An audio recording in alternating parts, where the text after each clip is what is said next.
Ari Lijalad dejó en evidencia al gobierno. Bueno, Milei armó un equipo económico que lo único que saben hacer son negocios. Negocios donde no hay ni siquiera timba, porque no toman ese riesgo. Es negocio garantizado por el Estado. Los que son antiestado, los que dicen que hay que promover al sector privado, la meritocracia, que son los genios, lo único que saben hacer, desde el retorno democrático hasta acá, es hacer negocios donde se los garantiza el Estado. Y como se los garantiza el Estado, cada tanto tienen que armar partidos, simular que les interesa la democracia, lamentablemente ganar elecciones. Y una vez que las ganan, utilizar esa plataforma para hacer negocios garantizados. Y lo increíble es que ni siquiera son creativos, porque el negocio que está armando Milei ahora es el mismo negocio que incluso con algunos personajes que se repiten, como Federico Sturzenegger, vimos a finales de la década del 90. La década donde se aplicó un modelo parecido al de Milei, donde te decían, con el dólar barato y inflación cero todo va a andar bien, ¿se acuerdan? El 1 a 1. Con ese dólar barato y inflación cero lo que hubo fue estancamiento de la actividad, destrucción de la industria, caída del empleo, aumento de la pobreza, aumento de la indigencia. La inflación era cero, ¿eh? La inflación era cero. Y destrozaron el país. Cuando lo destrozaron, después de muchos años, tuvieron que salir a vender cosas, privatizar, lo mismo que están haciendo ahora. No, hay que privatizar, privatizar, privatizar. Y después, cuando ya no dio para más, dijeron, bueno, primero necesitamos, ¿qué? Un blindaje. Un blindaje. Que era el apoyo de Estados Unidos y del FMI por la misma cifra que ahora, 40.000 millones de dólares. Y cuando falló ese blindaje, ¿qué dijeron? Ahora tenemos una gran idea. Toda esta deuda que acumulamos, vamos a hacer un mega canje. Y vamos a canjear esa deuda por deuda nueva. Y el que armó eso, en aquel entonces, era Federico Sturzenegger, que era parte del equipo de Cavallo. Y con esa deuda nueva, ¿qué hicieron? Nada, un negoción para los bancos que participaron de eso, para David Mulford, que fue el banquero que trajo eso. Y lo pudieron hacer y lo van a hacer ahora de vuelta porque están todos libres. Porque Cavallo está libre escribiendo en su blog, porque Sturzenegger está libre como ministro de este gobierno, y porque los Caputo, los Kirchner, los Bausili, que ya nos recontraendeudaron durante el gobierno de Macri, ahora lo vuelven a hacer y vuelven con las mismas ideas y saben cómo va a terminar. Mal. Otra vez mal. Y muy mal. Ahora voy a hablar en detalle de eso.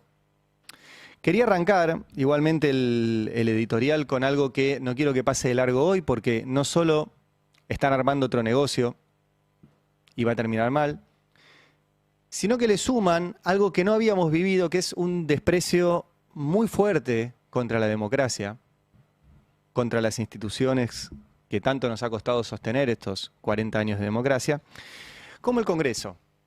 Porque hoy a la mañana, yo iba a hablar solamente de esta parte económica, y ahora voy a volver, pero quiero mencionarlo al inicio del editorial, porque es importante. Hoy a la mañana en el boletín oficial, Milei promulga dos leyes que el gobierno sancionó, que Milei vetó, que el Congreso le revirtió los vetos, y entonces lo obligaba a promulgarlo. Bueno, hoy en el boletín oficial, Milei promulga dos leyes, que son muy importantes. Una, la de financiamiento universitario y recomposición del salario docente, y la otra, la emergencia en salud pediátrica y las residencias nacionales de salud. Y Milei hoy las promulga y vos decís, gol, están vigentes, pero no, pero las suspende. En las dos, dice que en función del artículo 5 de la ley 24629, deja suspendidas las leyes porque no tiene presupuesto para aplicarlas. Esto no está previsto, no existe. Acá dice, quedará suspendida en su ejecución hasta tanto el Congreso de la Nación determine las fuentes de su financiamiento e incluya en el presupuesto nacional las partidas que permitan afrontar las erogaciones. En las leyes está la forma de financiarlo y está además la posibilidad de que el jefe de gabinete reasigne partidas presupuestarias. Esta semana han visto que el presidente dice que el jefe de gabinete puede reasignar partidas presupuestarias porque, por ejemplo, estaban dispuestos a reasignar partidas presupuestarias para reimprimir las boletas y que no estuviera la cara del narcoexpert en lugar del Colo Santilli. O sea que el gobierno sabe que puede reasignar partidas cuando quiere. Entonces, al igual que hicieron con la emergencia en discapacidad, el presidente rompe la institucionalidad y hoy promulga 2 leyes, pero las deja suspendidas. La Argentina está sin presupuesto hace 2 años. Vamos camino a un tercer año sin presupuesto.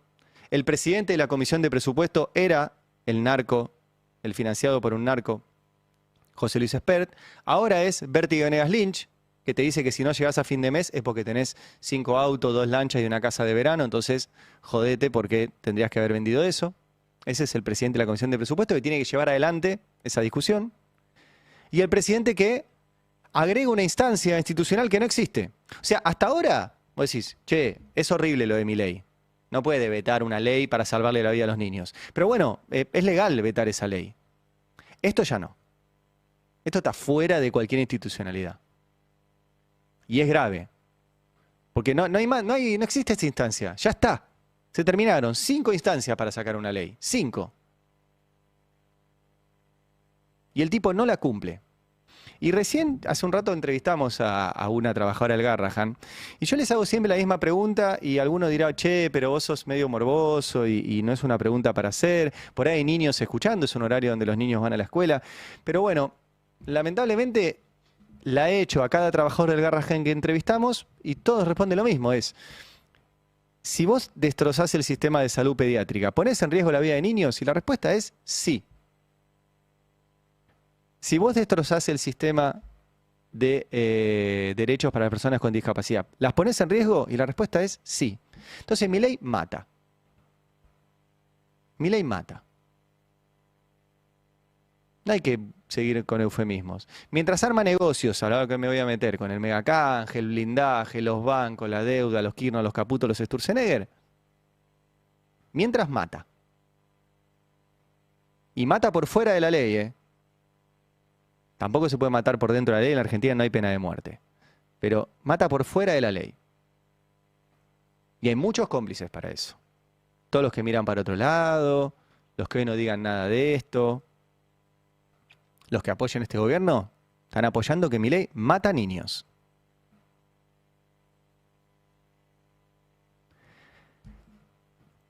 Ayer habló también el vocero presidencial. Y salió a justificar el discurso nazi que tiene el presidente y que tiene su candidata en la provincia de Buenos Aires, Karen Reinhardt. Que dijo, Karen Reinhardt, que los que no pensamos como ella tenemos una enfermedad mental. Y ayer el vocero presidencial salió a reivindicar ese discurso nazi. Mirá. De tener una Argentina distinta en un país normal, también sabes a quién tenés que votar. Igual digo, Sí. está bueno como lo estás planteando, a diferencia de lo que hizo Karen Reinhardt diciendo que era una enfermedad mental si votabas al kirchnerismo. Digo, Bueno, me imagino que te diferencias de eso. cada uno tiene su estilo para expresar lo que siente y Karen habrá sentido que era su forma de expresarlo. No es mi forma de expresarlo, por supuesto. Pero está mal, digo. No, yo no creo que haya... a mí la enfermedad, todas las enfermedades, pero especialmente las mentales, creo que merecen respeto. Pero un poco tal vez lo que quiso expresar Karen es lo que te estoy diciendo yo, ¿no? Es muy difícil comprender cómo alguien con lo que vivimos en la Argentina, excepto que seas un consumidor del kirchnerismo en términos de qué es lo que porque te dan un contrato, porque te dan, digamos, que seas el cooptado por el clan o la religión kirchnerista. Pero si no, es muy difícil comprender una persona que vota kirchnerismo porque tenemos la experiencia de 20 años. O sea, bueno, era simplemente una forma de expresarse de Karen, que es la misma forma de expresarse de Milei y que ahora la reivindica el vocero presidencial. El discurso nazi. El discurso que el que piensa distinto tiene un virus, tiene un parásito, no entiende, tiene una enfermedad mental. Es un zombie que impide el desarrollo de la Argentina, por ende hay que eliminarlo para que la Argentina salga adelante porque es irrecuperable. Ese es el discurso con el que van a elecciones este domingo. a unas elecciones a las cuales intentaron llegar mostrando un apoyo de los Estados Unidos. Y recuerden, Donald Trump, hace unas horas, dijo que la Argentina se está muriendo. Cuando le preguntaron si estos acuerdos que está firmando la Argentina benefician a la Argentina o a Estados Unidos, Trump dijo, no benefician nada a la Argentina. Esto beneficia a los Estados Unidos y simplemente estoy ayudando a mi amigo o al que me cae bien, que se llama Milei, porque la Argentina se está muriendo. Bueno, ayer trató de dibujar esto, dijo se está muriendo porque no están haciendo nada bien, dijo Trump. Ayer el vocero presidencial trató de reinterpretar a Donald Trump y dijo lo siguiente. Digo, está claro que Argentina, en el marco doméstico, por así decirlo, de Trump, la definición fue correcta. Argentina es un país que claramente con estos índices de inflación que tenía, con el riesgo país que tiene, bueno, está claro que no. ¿Cómo lo haces comprender a un tipo que vive en un país con el 0,2% de inflación? Le está hablando a su gente. Pero por supuesto que le está hablando a su gente. Le está explicando por qué nos ayudó. Un país que se está muriendo, que realmente cree que se está muriendo, no le das un apoyo de 40.000 millones de dólares. Vos lo que está haciendo es explicarles por qué nos ayuda a nosotros, a su gente, a su electorado. Exactamente. Y me parece que quedó claro. La verdad que no, porque su electorado está muy enojado porque está ayudando a un país que compite con Estados Unidos cuando su electorado, que son los agricultores, los ganaderos de Estados Unidos, le están diciendo, no, pará. Si vos ayudás a estos muchachos producen bien, le pueden vender, entre otros, a China las mismas cosas que vendemos nosotros y no estamos muy de acuerdo. Y también hay parte del electorado que está enojado porque les está quitando, lo mismo que acá, las pensiones y la protección de salud. Y le dice, no, pará, si vos decís que no hay plata para esto, ¿por qué se la das a tu amigo? Y además existe el concepto del buitre, que es el animal que se aprovecha de la carroña de otro animal muerto. Por ende, sí le interesa un país muerto. No es que no le interesa. Es todo al revés de lo que dice Adorni. Bueno, ayer hubo dos anuncios importantes, me quiero meter con esto, que recién lo charlábamos con Candevoto, que tiene que ver con, por un lado, el swap y por el otro lado, un canje de la deuda que tiene la Argentina. El swap lo anunciaron temprano, con un comunicado del Banco Central, que dijo que se había llevado a un acuerdo con el Tesoro de los Estados Unidos por un monto que son 20.000 millones de dólares. No está la letra del acuerdo, no se sabe a cambio de qué, no se sabe si se usa eso, qué tasa de interés tiene, no se sabe para qué se puede usar. Según el comunicado del Banco Central, dice que se puede utilizar, entre otras cosas, para intervenir en el mercado de cambio, cosa que en otro tipo de swap no, o sea, no se sabe. Ayer le preguntaron al presidente en Canal 8 de Tucumán sobre este swap y dijo esto. La estructuración de un swap es un intercambio de monedas. Es decir, nosotros tenemos un crédito por 20.000 millones de dólares y ellos tienen un crédito en pesos por el equivalente a 20.000 millones de dólares. Solamente se ejecuta cuando usted lo necesita. Digamos, nosotros en caso de que no podamos salir al mercado de capitales porque el riesgo país sigue siendo muy alto, digamos, haremos los pagos del 2026 utilizando la línea de swap y sería tomar deuda para pagar deuda. Con lo cual ese es el fin que tiene, es para darle seguridad a aquellos que han invertido en Argentina para que baje el riesgo país, para que baje la tasa de interés y para que los argentinos puedan tener acceso al crédito. No solo las empresas para financiar su capital de trabajo, financiar inversiones, sino que, por ejemplo, para que los argentinos puedan comprarse una casa. Bueno, no es para eso. El año que viene, la Argentina en enero y en julio tiene vencimientos. Esos vencimientos suman 8.500 millones de dólares. Esos 8.500 millones de dólares la Argentina no los tiene. Esa mentira de que tenemos 40.000, no los tiene. Pues si los tuviera, no estarían pidiendo plata. Como no los tiene, hay que darle salida a toda esa gente a la cual hay que pagarle. Y tanto Milei como Caputo dijeron que la Argentina no tiene la plata para afrontar el vencimiento de enero, que son 4.500 millones, si no recuerdo mal, y el de julio, que son otros 4.000. Como no lo tiene, lo va a pedir prestado. Entonces, ¿qué vende Milei? Bueno, tenemos estos vencimientos y tenemos ahora el swap, y si no tenemos la plata, usamos la plata del swap. Que de vuelta, ¿en qué condiciones? ¿A qué tasa? ¿A cambio de qué? ¿Con qué condicionamiento? No sabemos. pero además, efectivamente es deuda para pagar deuda, pero esa deuda para pagar deuda es con más interés. Por ende, ese interés tampoco lo sabemos y es nueva deuda el interés. Y no es para que te compres una casa. Es para salvar a los que tienen esos bonos, que esos bonos de acá a fin de año suban y cuando tengan que cobrar en enero, cobren. No es para vos. Vos no tenés esos bonos. No te vas a comprar una casa con eso. Ahora, si quieren vender que recontraendeudar al país de vuelta es para que la gente tenga acceso al crédito hipotecario, la verdad que es un chiste. Ayer habló a la tarde Gustavo Weiss, el titular de la Cámara de la Construcción, y dijo que no está pasando eso. Dice, no hay posibilidad de crédito hipotecario sin estabilidad. ¿Qué estabilidad va a haber si lo único que hacen es tomar deuda y hacer negocios financieros? Bueno, ese es el capítulo del swap que de vuelta no está claro, no se sabe, no hay ningún papel, simplemente por ahora hay un comunicado del Banco Central y una frase de Scott Bessent, perdón, se las tendría que haber mandado, por ahí la tenemos, que en la conferencia de prensa donde estuvo Milei, al secretario del Tesoro de Estados Unidos le preguntaron por el swap y dijo, eso es lo menos importante. Dijo que lo más importante eran los puertos, la infraestructura, la logística, los observatorios astronómicos. Eso es lo que le interesa a Estados Unidos, no el swap. Lo dijo el secretario del Tesoro de Estados Unidos. Ese es el capítulo blindaje. Les decía al inicio del editorial que es tan brutal lo que estamos repitiendo, que es hasta el mismo camino. Es primero un blindaje, después un mega canje. La verdad que hay un muy buen artículo, estaba buscando ayer información sobre esto, y hay un muy buen artículo en la página de Cristina, que es un artículo del 16 de junio de 2014. 2014.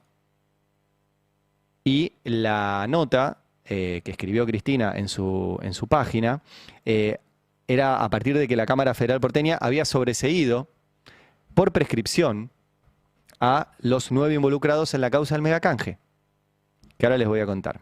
Pero ahí hay mucha información interesante que voy a ir desgranando ahora. ¿Todo esto por qué? Porque ayer la otra noticia fue la de Pablo Quirno. Pablo Quirno, que es el secretario de Finanzas, es el tipo que maneja la deuda. Es un tipo con muchos años en el sector financiero.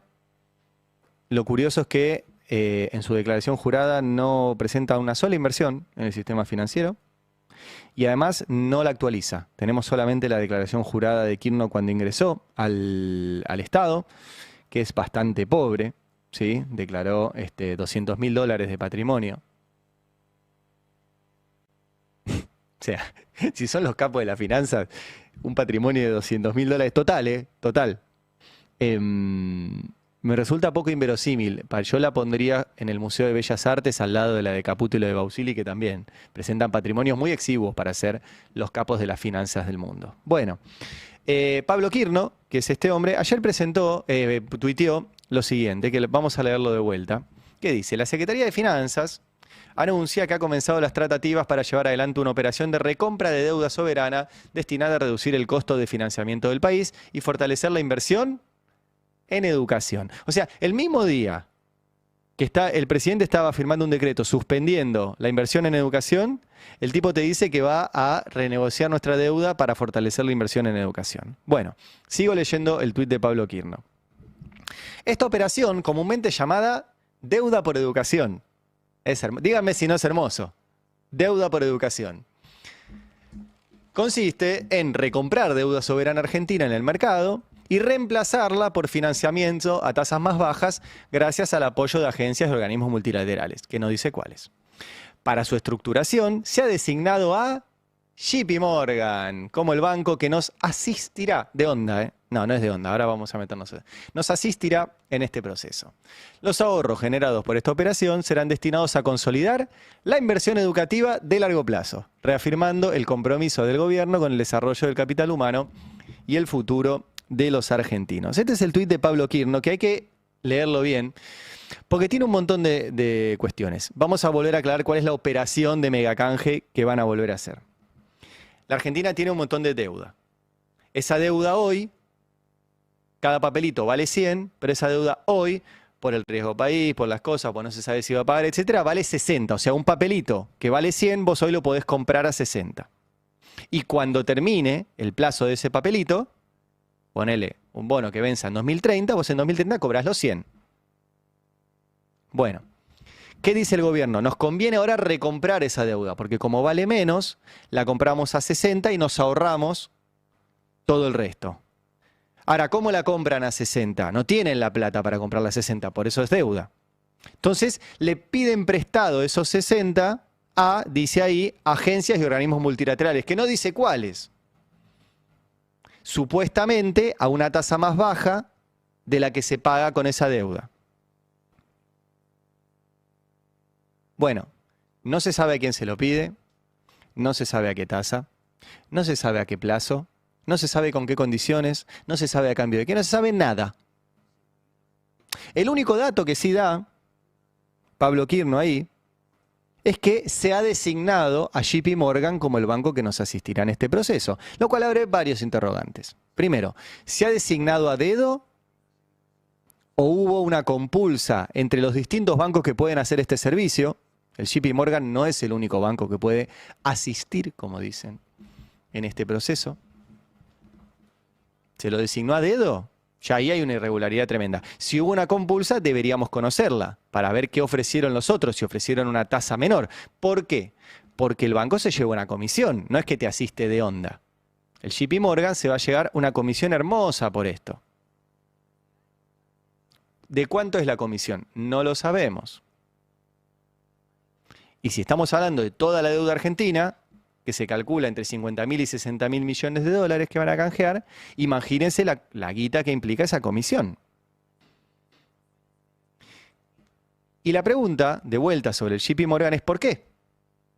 Bueno, una explicación está en la última, o una de las últimas cadenas nacionales de Milei, que la hizo rodeada de su equipo económico. ¿Dónde trabajó todo el equipo económico de Milei?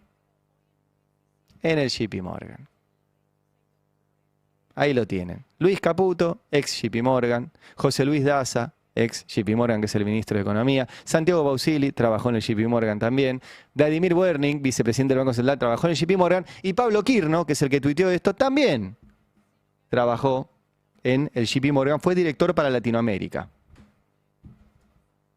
Cargo importante. Entonces, de vuelta, ¿por qué JP Morgan? Ayer yo pregunté esto, se lo pregunté a Pablo Quirno en Twitter, y salió bastante gente del mundillo financiero a maltratarme, a decirme que no entiendo, que me ando quejando, que quiero que la haga, no sé, el Credicop. La verdad que no sé si el Credicop puede hacer esto. Si pudiera sería muy interesante que lo hiciera un banco cooperativo. Pero yo quiero saber por qué. ¿Qué comisión? Tenemos derecho a saber por qué le entregan un negocio al lugar donde laburaron y muy probablemente vuelvan a laburar en algún momento los muchachos que manejan nuestra deuda. ¿Cuál es esa comisión? ¿En qué condiciones? ¿A quién le ganó? Si es que hubo una licitación. Porque el negocio está ahí. Me dice, no, pero vos te pensás que son... Mira, yo no lo sé. Está viniendo a la Argentina, ¿no? El capo de JP Morgan, no me acuerdo el nombre ahora. ¿A qué viene? ¿Viene a firmar este contrato? ¿Se lo dieron a dedo? ¿Viene a agradecerle a sus ex empleados? ¿A sus amigos? ¿Cómo es?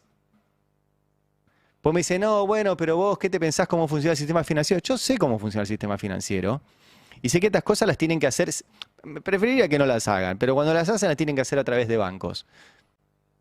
Bueno, un mínimo, pero algo de transparencia. No, se la dan a los muchachos del JP Morgan. Y vuelvo porque es tan tremenda la historia que les repito, está muy, muy bien detallada y voy a ir tomando bastante información de este posteo que hizo Cristina, repito, el 16 de junio del 2014. O sea, hace más de 10 años. Pero tenía que ver con qué, con la impunidad. Con la impunidad. Porque el 6 de junio del 2014, la Cámara Federal porteña sobreseyó, por prescripción, a los 9 implicados en la causa donde hicieron lo mismo, el megacanje del 2001. Eran 8 exfuncionarios en ese momento de Fernando de la Rúa. Estaba el banquero David Murford, que fue el que trajo la idea y se llevó la comisión. Y había una serie de bancos perdón, entre los funcionarios estaba Cavallo, ministro de Economía, y estaba Sturzenegger, que era el secretario de Política Económica de ese momento. El megacanje era la misma idea, supuestamente era cambiar deuda por otra deuda que supuestamente cambiaba el pago de los intereses y el capital, etcétera, etcétera, por un plazo mayor. La propuesta la trajo David Murford, que era ex secretario del Tesoro de los Estados Unidos. O sea, el tipo que había tenido el mismo cargo que Scott Bessent, que ahora conocen, le trajo la propuesta a Cavallo y a Sturzenegger de hacer el megacanje. ¿Sí? Se canjeaban 46 tipos distintos de bonos por otros 5 con vencimientos hasta el 2031. Fíjense, todavía no llegamos. ¿Sí? Y lo que hizo la operación fue finalmente aumentar la deuda, generar un perjuicio para la Argentina. ¿Sí? Según el experto en ingeniería financiera Moisés Resnick Brenner, el país sufrió un perjuicio valuado en 55.000 millones de dólares. En ese momento hubo 7 bancos involucrados: el Banco Francés, el Santander, el Galicia, el Citigroup, el HSBC, el Credit Suisse y el JP Morgan. Y David Murford, el ex secretario del Tesoro que trajo la idea, se llevó 20 millones de dólares de comisiones. Y cuenta, acá en esta nota, en la página de Cristina, que les recomiendo que la lean, está muy bien. Dice, los bancos y la SAFJP aportaban al canje de títulos por valor total de 27.000 millones de dólares para ser canjeados por los nuevos papeles de deuda del país. Sin embargo, 20.000 de esos 27.000 millones de dólares ya estaban en la cartera de los bancos y la SAFJP. Por lo tanto, las abultadas comisiones que cobraron fueron por hacer de intermediarios financieros de sí mismos. ¿Por qué cuento esto y este párrafo resalto? ¿Por qué el JP Morgan? Y vuelvo. ¿Fue a dedo? ¿Fue por una compulsa? Y ahora, ¿el JP Morgan no tiene ninguno de estos bonos que van a ser canjeados? Y si los tiene, ¿no va a ser intermediario de sí mismo? ¿No va el JP Morgan a asistir, como dice el gobierno, a canjear deuda que ellos mismos tienen? ¿Que ahora la van a pagar algunos organismos que no nos dicen quiénes son, ni a qué tasa, ni a qué plazo? ¿Y otra vez lo van a hacer? ¿Y sabes qué lo van a hacer? O por lo menos lo van a intentar hacer otra vez, porque son impunes. Impunes. Sturzenegger es impune, sobreseído por prescripción. O sea, demoraron tanto que terminó sobreseído. Ayer contaba, quiero insistir con esto, la causa más importante que hay hoy en el Poder Judicial argentino, por volumen de guita, es por lejos la deuda con el FMI. Por lejos, 45.000 millones de dólares. Ninguna causa involucra tanta guita. Y el que está ahí es Caputo, que fue y tomó deuda con el FMI sin cumplir con la ley argentina, sin hacer un expediente, sin explicar cómo se iba a pagar, violando toda la ley, sin meter la guita en el presupuesto, y la guita se fugó. Y todo está todo comprobado. Y va a terminar igual, sobreseído por prescripción. Porque la jueza María Eugenia Capuchetti, que llegó a jueza después de pasar varias veces por la CIDE y saltear varios lugares en su concurso después de su paso por la CIDE, no lo investiga. Y ahora Sturzenegger, impune del megacanje, y Caputo, impune de la deuda con el FMI, están en un gobierno que va a volver a hacer lo mismo. Otra vez la impunidad. Otra vez la impunidad. Bueno, tengo que hacer una breve tanda electoral, ¿sí? Porque, nada, última semana, después la semana que viene ya no tenemos más tandas electorales. Pero tengo varias cosas más para mostrarles. Primero, hablar sobre el oro, que es otra de las cosas que no están mostrando. Hablar del presupuesto, que lo quieren, si es que lo tratan, hacerlo a escondidas. Hablar de corrupción, porque hay novedades también en las causas de corrupción. Y si me permiten, le voy a robar un chiste a Martín Lustó, pero que me causó mucha gracia. Ahí venimos. El Destape en 1070. La política argentina necesita dirigentes que representen al futuro y no al pasado. El domingo 26 de octubre, acompáñanos con tu voto. Agustín Rombolá, candidato a senador nacional por la Ciudad Autónoma de Buenos Aires. Lista 8, Partido Federal. proponemos la creación de centros de acopio de yerba mate y de mercados consignatarios conformados por productores, por privados, para que sea el mercado y no el Estado el que fije el precio de la yerba. Primera candidata a diputada nacional por Misiones, Partido Libertario, lista 189. Tenemos el equipo, la fuerza y la decisión de cambiar. Alejandro Katz, candidato a diputado nacional por Cava, lista 343, Movimiento de Jubilados y Juventud. Mi compromiso siempre es con vos. Mi compromiso es con Misiones. Oscar Herrera Watt, candidato a diputado nacional por Misiones, lista 501, Votar Renovación. La neuquinidad no está en los discursos, está en nuestra piel. En las escuelas, en los hospitales, en las rutas. Nace de nosotros. Y mientras sigamos creyendo en lo que somos, Neuquén va a seguir creciendo. Este 26 de octubre no elegimos un cargo. Elegimos seguir siendo los dueños de nuestra historia. Julieta Corrosa y Pepe Ucet, candidatos a senadores nacionales por Neuquén. Lista 501, Frente a la Neuquinidad. Terminemos con la grieta. Desde el Senado voy a trabajar por una Argentina liberal y nacionalista. Corrupción, nunca más. Vota Argentina, vota Aguilar. Lista 20, Unión del Centro Democrático, Senadores Nacionales, Ciudad Autónoma de Buenos Aires. Leonardo Ramiro, Minacial María Luciana. Mi compromiso siempre es con vos. Mi compromiso es con Misiones. Oscar Herrera Watt, candidato a diputado nacional por Misiones, lista 501, Votar Renovación. Si queremos ir para adelante, el primer paso es no elegir ni a los de antes ni a los de ahora. Si no vas a votar, ganan ellos. Con tu voto, vamos para adelante. Para adelante, lista 69, Facundo Manes, senador nacional por Ciudad de Buenos Aires. El Destape 1070.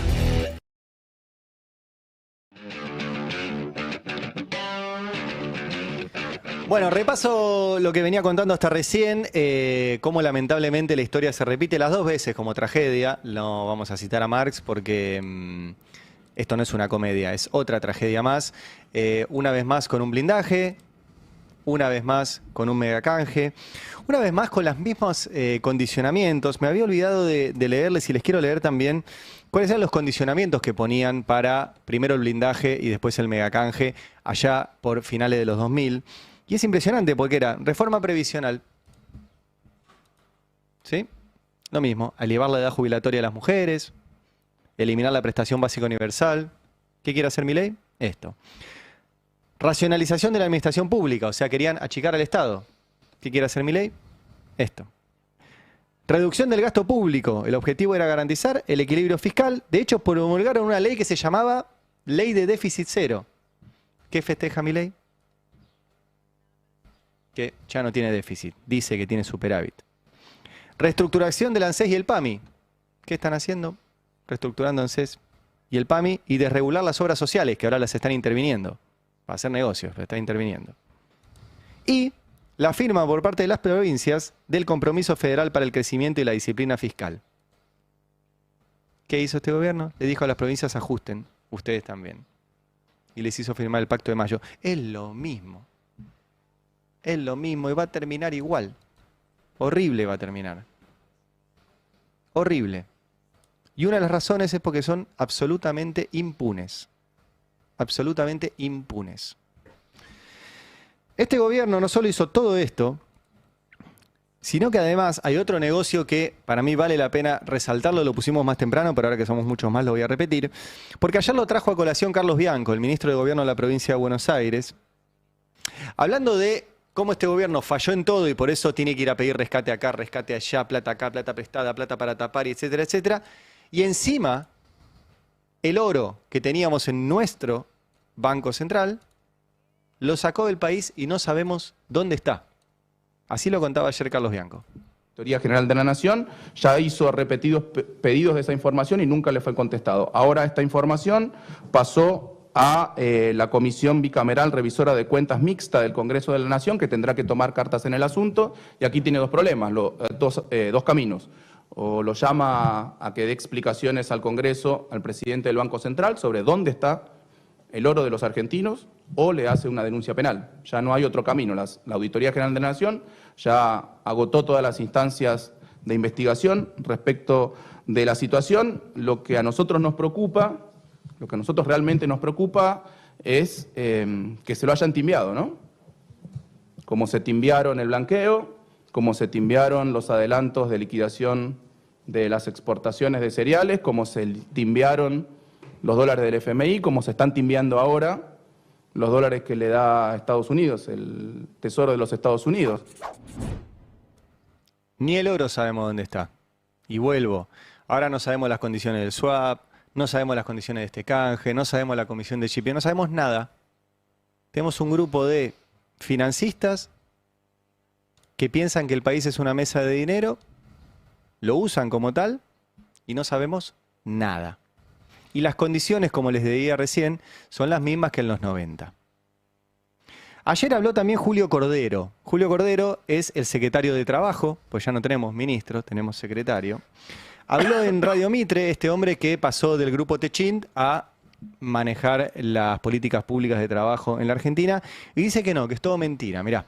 He escuchado sectores de izquierda y kirchneristas decir que van a terminar absolutamente con todos los derechos de los trabajadores, salarios, vacaciones, aguinaldo, etcétera, etcétera. Todo lo que han ganado del 49 para acá se termina. Eso es falso, es absolutamente impensable, no entra en la mente de ninguna persona, ni del gobierno, ni de ninguno de nosotros. Fíjense que el postulado del gobierno es generar toda un clima para que las personas, a través de su trabajo, que es esencial, hay una instrucción directa de la Presidencia de la Nación, del presidente Javier Milei y de la ministra Sandra Petrovello, de profundizar y de dar prioridad a la producción y al trabajo. ¿Cómo se va a hacer esto? Es absolutamente imposible. El trabajo, fíjese el valor que le da al trabajo el presidente de la Nación, que él dice que él trabaja de presidente. Claro, el valor que le da al trabajo es que dice que él trabaja de presidente. Bueno, lo concreto es que los números que da Julio Cordero muestran que en el sector registrado ya hay más de 200.000 trabajadores menos.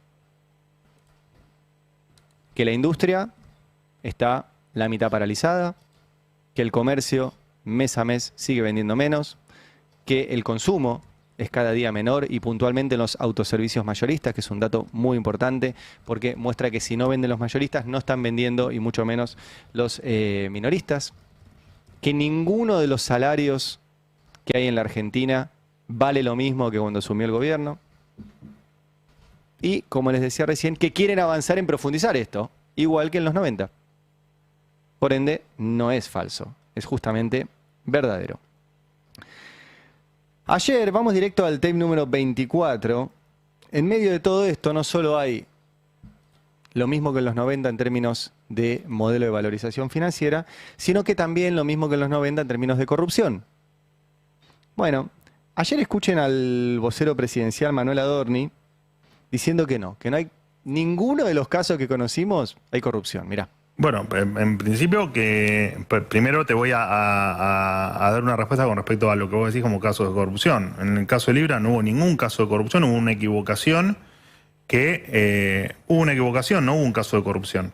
Bueno, se está investigando. Está bien, que obviamente como se están investigando 200.000 causas en Argentina, pero no hubo un caso de corrupción y la gente tiene bien en claro que no hubo un caso de corrupción.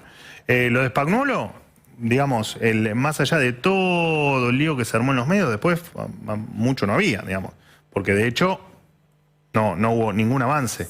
Y con respecto a no sé qué otro caso, también, y lo de Spert es un caso que siempre dijimos que lo tenía que explicar Spert, y el día que no nos convenció las explicaciones de Spert dio un paso al costado. Digo, nosotros somos implacables con la corrupción porque nuestros ideales no incluyen a la corrupción. Digamos, no son parte de este gobierno de la corrupción, no pueden serlo nunca. Sí, Menem decía lo mismo, pero lo concreto es que ninguno de los casos todavía está resuelto, que el caso Libra hay una investigación que va muy lento en la justicia argentina, otra vez más la impunidad, que va un poco más rápido en el Congreso, a donde se niegan a ir a dar explicaciones, que en el caso de Spagnuolo también hay una investigación en la justicia argentina y que todavía no dijo que el presidente y su hermana no tenían nada que ver, que en el caso de Libra, incluso en Estados Unidos, no está descartada que la guita que generó Libra se la haya llevado el propio Javier Milei y Karina Milei, y que en el caso de Spert, es la primera vez que dicen que no los convenció su explicación, Hasta ahora el presidente dijo yo creo en Spert, pero para no enturbiar la cuestión electoral, Spert dio un paso al costado. Lo concreto es que Spert ya le encontramos mucha guita, más de $600.000, no 200.000. Los 200.000 que primero se conocieron y no los quiso él reconocer, y el otro día publicamos con Franco Misraji otros $420.000 que tiene que explicar de dónde salieron. Y por lo menos 200.000 venían de un tipo que es un narco. Y este gobierno lo puso como presidente de la Comisión de Presupuesto y lo puso como cabeza de lista este domingo, y va a seguir figurando este domingo porque este gobierno puso una boleta única de papel que no llegó a tiempo de cambiar. Entonces va a estar la cara de Spert en todas las boletas de la provincia de Buenos Aires. Por último, le dije que le iba a robar un chiste a Martín Lustó. No sé si es la mejor presentación, pero como no me quiero robar chistes ajenos y lo hizo él, el chiste en su cuenta de Twitter, se lo voy a tomar. A partir de una declaración de Milei, también ayer, vamos al tape número 19, donde dijo que con esta supuesta inversión que viene, que al final no se sabe tampoco si viene, de OpenAI, de $25.000 millones para poner data centers acá, bueno, escúchenlo, porque si se los digo yo, no tiene la misma gracia, mirá. Convertirnos en X años en un país desarrollado. ¿Y por qué lo acoto? Porque si llegamos a avanzar en la inteligencia artificial, que se anunció la inversión de OpenAI por $25.000 millones, la inteligencia artificial nos va a permitir acelerar el proceso de crecimiento. Entonces quizás nos merecemos a España en 5 años, a Alemania en 10, a Estados Unidos en 15 y quizás en 20 nos convertimos en una superpotencia. Bien, o sea que poniendo computadoritas a gastar nuestra energía y nuestra agua baratito acá en una zona franca sin que paguen impuestos, nos vamos a transformar en potencia. Y el chiste, que repito, se lo tomé de Martín Lustó, es que le hizo acordar a Menem y a este gran archivo de los 90 que también vuelve. Se va a licitar un sistema de vuelos espaciales mediante el cual desde una plataforma que quizás se instale en la provincia de Córdoba.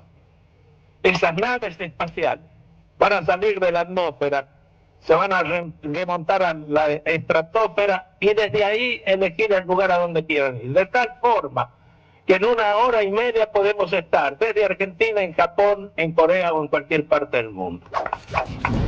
Bueno, y vamos a tener cohetes para ir a Japón en 5 minutos y nos vamos a transformar en superpotencia en 20 años gracias a que ponen un par de computadoras acá, los de OpenAI. Bueno, te habías olvidado de este archivo. Me había olvidado 2 cosas. Una, en algún momento... Si querés sumarte a la batalla cultural contra las nefastas ideas de Javier Milei, dale like, suscríbete y deja tu opinión en la caja de comentarios.